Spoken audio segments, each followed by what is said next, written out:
Welcome to the Global Businesswomen's Pod, brought to you by the Greater Houston Women's Chamber of Commerce. I am Susan Dyson and proud to be the CEO, President, and founder of the Chamber. Please join us for this empowering podcast every Thursday at 6 p.m. We are honored to sit before you and tell you a little bit about Jorge's story, and then we'll turn it to Jorge. He is indeed a life negotiator, a visionary, a marathon runner, an enterprise architect, and a survivor of 1,775 days of captivity, survival, ultimately, and growth. An American citizen, originally from Caracas, Venezuela. This is important. His role at Citgo was primarily operational, a role over the supply chain of Citgo's refineries. It is evident, and as he and the Citgo Six, the hostage taking of Jorge Toledo, along with 5 other executives of Citgo Petroleum Corporation, later known as the Citgo Six, you will hear today for the first time as he tells his story. They were political pawns caught in the tragic morass of a geopolitical conspiracy. Jorge spent periods in 2 of the worst prisons in Venezuela. One was known as the headquarters of the General Directorate of the Military Counterintelligence, and the other under the custody of the Bolivian National Intelligence Services. Pardon, I'm so caught up, this is very emotional. I've known his family for 5 years. Among others, his cells included the submarine. The submarine was a 12 by 2.1 meter cell with a bathroom that housed 20 prisoners. This one at least had a bathroom, 5 of whom slept on the floor. The 2 by 2 meter cell he had the luxury of visiting for weeks at a time. 2 weeks, no bathroom, no water. The other was called the preventative cell. That didn't have windows or ventilation. How did I get involved and why am I here? All a pro bono endeavor. My involvement precipitated as a result of a speech, a woman's speech, just like I'm giving today. But this one, I'm a Rice University graduate, and this was Rice undergrads and Rice Business School students. And I met a woman. I remember her name, Alessandra Zambrano. She thanked me and said, "You're incredible." I said, "Thank you." Years later, I received a desperate call the week of Thanksgiving on a Tuesday. She described the inordinately unjust, incomprehensible situation that she had just said goodbye and her uncle, that ostensibly were going to Venezuela for a short meeting and back by Thanksgiving, but they were then on national TV. None of the men, including her father and uncle, and of course Jorge Toledo, knew what they were accused of what was happening. Everyone prayed it was a misunderstanding. The beauty of Houston, of this community, is everyone responded. I used my friendships and my connections, and I had the senators, the members of House, all on the phone right away. Ultimately, the members of Congress, House and Senate, from Texas, Florida, New York, the Department of State, the Special Presidential Envoy for Hostage Affairs, U.S. ambassadors, and the White House, including the Secretary of State and the Vice President of the United States, and ultimately 2 U.S. presidents all got involved. The local and international coverage permeated once families guided by me and others, all pro bono, at least in the United States. The lawyers in Venezuela were not pro bono, other than your brother and a few others. When it was decided that we needed to go to the media because nothing else was working, we went to the media. And then there was an international campaign to free Citgo Six. Few more statements and I'll turn it to Jorge. The miscarriage of justice was draconian.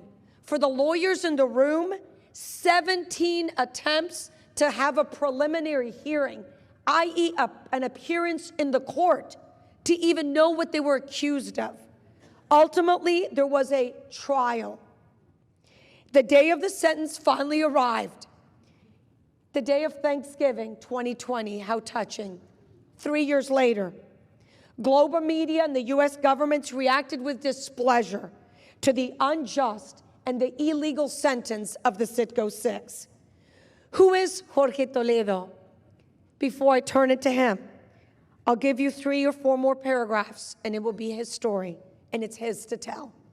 And you will be absolutely intrigued and captured and enraged.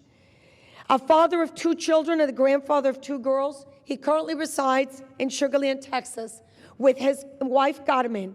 I only met Jorge Toledo after his 5 years of wrongful captivity. My interactions were solely with his brilliant, charismatic, beautiful Carmen. Having to face the unexpected magnitude of the devastating experience, she had to deliver on multiple fronts. The incessant calls from friends, acquaintances, the media, Washington, the interaction with Citgo, the search for lawyers, and most complicated, what was happening. She had to manage everything, including taking care of Jorge's mother, who lived with her the entire 5 years. With the chaos and confusion, he says his family kept him alive, spiritually and figuratively, because everything had to be delivered to Venezuela and to the prison, including water. I was privy to all of that. Not firsthand, but I heard about it. The nightmare lasted 5 years. Jorge has described the woman she is, making daily bold, necessary, and right actions. His son and daughter were engaged. It was about determination, strategy, action, discipline, courage, conviction, faith, and hope to survive the circumstance while ideally utilizing it as an opportunity for personal growth. As a result, in his words, as I turn it to Jorge, he talks about poison into medicine. And the answer to the question, was it a tragedy or an opportunity? As he has said to me, as I turn it to Jorge, with an inordinate and palpable pride to call him my friend. If I don't write about my story, who's going to do it for me and when? Ladies and gentlemen, Jorge Toledo.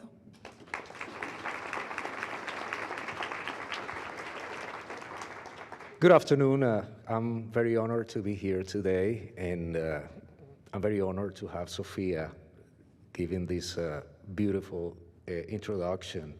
You know that in an ordeal like mine, you find a true fight between good and evil. You find people that cause you harm, and you find people that harm your family, but also you find people that are angels that help you along the road. And Sophia is one of my angels, and my deepest appreciation and gratitude forever. Well, this is a long story. Sophia has done some sort of an introduction, but you know, I want to start just to the whys. So this has been a geopolitical case that led into a global disease that we have now today in the world, which is hostage diplomacy. Hostage diplomacy is a crime against humanity, and if you go to the Statute of Rome, hostage diplomacy, or to take humans as bargaining chips for a sort of international or foreign policy from autocratic regimes, that fits perfectly on what it's a crime against humanity. But in our case, I would like to go over some background and briefly on Venezuela, which is, you know, the Citgo is part of the National Oil Company of Venezuela, although it's an American company, Delaware incorporated entity. Venezuela had 10 years of glory in terms of oil prices from 2004 to 2013. It accumulated in excess of $945 billion as a result of income from oil transactions. During those years, just to give you a sense of the impact, the cost of production in Venezuela of a barrel is $25. They earn gross income from transactions by 2 to 3 years from $120 to $150 per barrel. That was in this time frame. But you know, what goes up must go down. And then the barrel went down after the economic crisis in 2008, all the way below $20. But they invested in, in political efforts in the region, all this income. But today, there's nothing that led into poverty, severe poverty, and strong economic conditions. As a result of that, Venezuela decided to go into an indebtedness, getting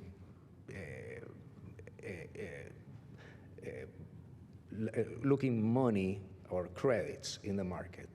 And that is when Russia and China came into the picture, to the extent that they, in one of these contracts, they offered the parent company of Citgo, which is also a U.S. corporation, as a collateral.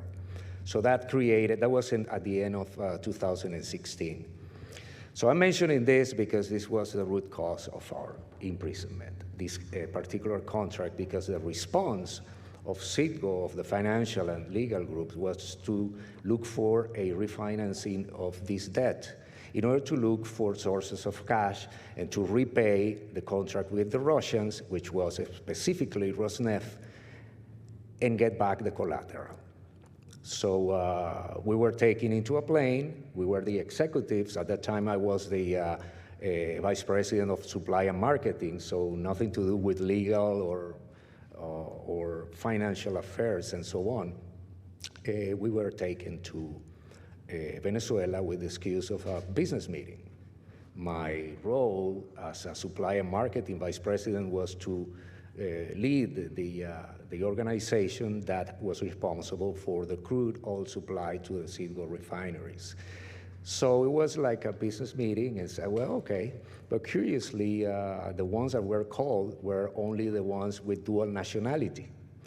So when we were in a meeting, there was a squad of military intelligence officers that detained us.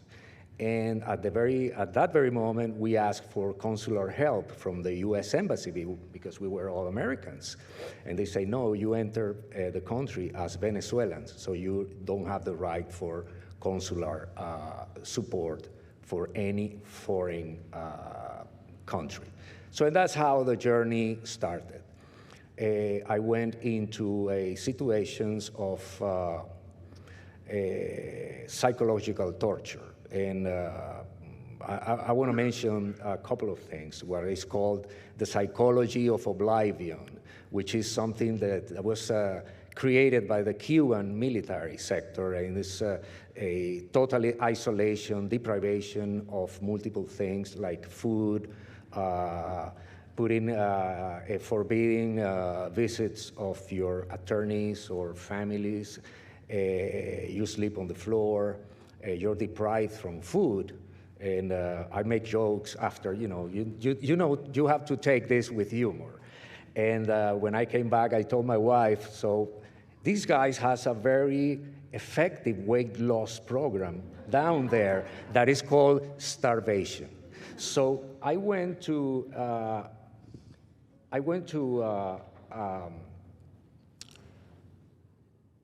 a little over 100 pounds in 8 months as a result. Now, I think the relevant part of this is, there are notorious prisons, and you find places like this in Russia and China, but I think what is relevant is how I survived. And I survived following a process, and I would like to mention this. The first one is the situation. So it's important to understand the situation as is, because what was my situation? Isolation, harassment, starvation, and you name it. But sometimes we look at the situation through an illusion, something that we wish, or a wishful thinking, and not as a reality, the reality or the situation as is.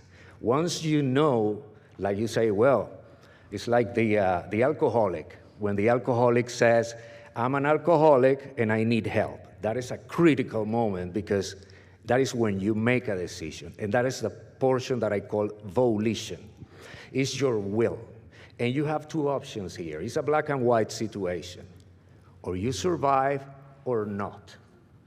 Now, at that moment, I made my decision. I want to go back to my family. I want to see my wife. And I want to show them that I took this experience as an opportunity to grow, to become a better man, stronger than ever. That was my decision. And then your response. And my response at that moment was a reality check. So why do I control in reality? And I realized that in prison, in a basement without windows and without fresh air, I didn't control anything but three things: my physical, mental, and spiritual health. That is what I'm going to be focused now. That is where is going to my strategy. And then my response, which is the action. And you know, action is driven by determination, but determination without, that action is just wishful thinking. And that is another critical point. You have a lot of determination to do things, but if you don't act, it's just wishful thinking. And then my response was to focus in these three areas.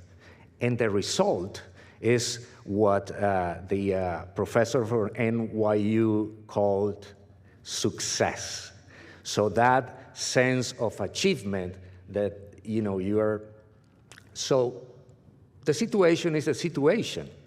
So what makes a difference is the way we approach the situation. And that difference is our attitude. I spoke to some cellmates on this regard, try to, help them to get out from a strong depression. And I said, the opposite, going to the opposites is a good way of seeing the attitude. So good attitude is to be positive, optimistic, and grateful. Bad attitude is negative, pessimistic, and a complainer. So you can check, that's like a checking list that you can use daily on. So the impact. And this is a picture of me by the end of 2018. I know that is what is a little shocking, the color of the dress. I apologize about that. But, I was weighing a little over 100 pounds. But a part of that, I went into multiple ailments, kidney deficiencies, amoebiasis, urinary problems, high blood pressure, and so on. But that is a battle that I was trying to fight. My will, my volition started on, what is survival. This is my decision to survive. Why? And this is where the family comes into the picture. Purpose and meaning. So my family was, and my wife was my inspiration, because I wanted to go back to her stronger than ever. And then determination, which is the commitment. In one of my phone calls to her, I told her, my commitment to you is to go back to your arms as a better man, stronger than ever. And that helped us to survive. And then the action, my preservation of physical, mental, and spiritual health. I did so many things in a 2x1 space. This is a picture of me in 2021, exercising in a cell, thanks to one of the guards that sent this using his phone. And mental health. I went into meditation, but not meditation pursuing relaxation, meditation pursuing full concentration. You know, that's the meditation that the Brahmanism, Hinduism, even Buddhism promotes. And then I started teaching music. I'm a musician, so that's the other part of my life. And then I started producing music, and all happening in my head. And the response from the spiritual point of view. And I resumed the spirituality on this in 3 questions. When you see your circumstances, you ask the question like, what did I do wrong? So is this my fault, or is somebody else's fault? Or going this to an upper level, this is my karma?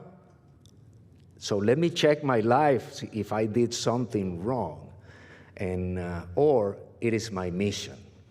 And that is the critical point, the philosophical part of this.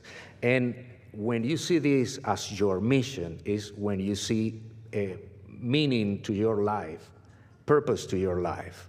You say, well, I need to overpass this circumstance, and I have to take all the learning possible because I want to take my life to the next level whenever I am released. Because all processes in life are in a temporary basis. The day, the night, the seasons of the year, and everything has a beginning and an end. You gave birth and you die.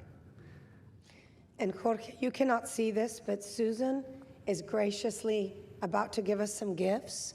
So if you could very quickly walk us through your return, the marathons, and then let me reference the toolbox, and we can end with what you've done with your tools. Yeah. Well, these are pictures from left to right. From left, this is a moment when, right after arriving to U.S. soil in the hangar in a military base in San Antonio, when I saw my wife and son for the first time after 5 years. Then in the middle, these are my 2 granddaughters that I started to develop a new relationship with her. You know, I used to be the virtual Yayo. Yayo is like a grandfather in Catalan, so where our roots come from. And now I'm the real Yayo because I'm tangible. I used to be pictures, and so I tried to develop a relationship with them, and that was also part of my meaning and purpose to come back. And the first Thanksgiving with the family after 5 years. That's my survival, but there's something else that came up as my survival. I started training, going back to marathons, and about a month ago, I was able to run the Boston Marathon and complete the distance. Yes. And prior to running the Boston Marathon, because like all of us, we're aficionados of Houston, all of whom worked together to get him home, after 107 days only after your release, you first ran the Houston Half Marathon.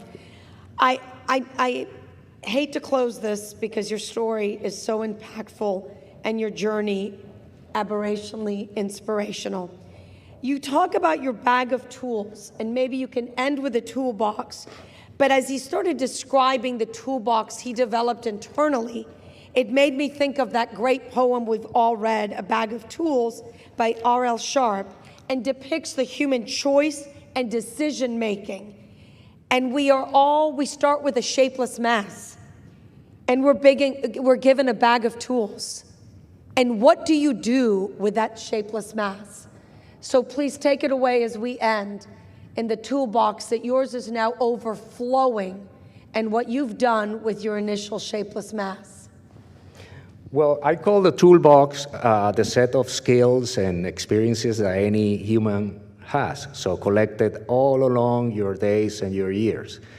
And I came into captivity with my own toolbox that helped me to survive along these almost 5 years. But along the journey, I started getting new tools, and then when I was released, I realized that I have my toolbox full of new and sophisticated tools. And I'm talking about patience, resilience, tolerance, prudence, discipline, common sense. By the way, the less common of the senses. But it's very helpful, I tell you. Respect, better understanding on human nature and life, and going over your skill set as a professional, as an executive. I improved my negotiation skill. Sometimes negotiating for a piece of bread, it was a tough negotiation, particularly with a cellmate that is very hungry. Persuasion skill, communication, leadership, management of crisis, uncertainty. So there's a lot of, and last but not least, a surgical ability to clean toilets. I had to clean toilets almost every day in prison, and when I came back, one day the lady that helped my wife to clean the house, she had something to do, and then she said, well, she wasn't able to show up, and I said, well, I can help. I have some experience cleaning toilets. Yeah, right. No, I'm going to do it. So, and I started putting this my cleaning new skills that you would be even eating on top of the toilet, because it was it was like a hospital, And then she said, well, you have given me a great idea. I'm going to get rid of the lady because I have this new boy that has a great skill of cleaning toilets. So now is when I realize about my new toolbox, I say, I can contribute to the society, to my family. I can contribute to strengthen what I think that is the three key pillars of any society: culture, education, and the creation of the right values. And if you see this in any society, these countries that are not doing very well is because any of these three or all of these three are in problem. So that is what I want to use my new toolbox, just contribution, helping others as part of my healing process, because when you help others, you heal. And it's fantastic. So that is a story behind my toolbox, and that's my story. Thank you so much for joining us. We will see you again next Thursday at 6 p.m. For more information about the Chamber and our podcast, please visit us at GHWCC.org.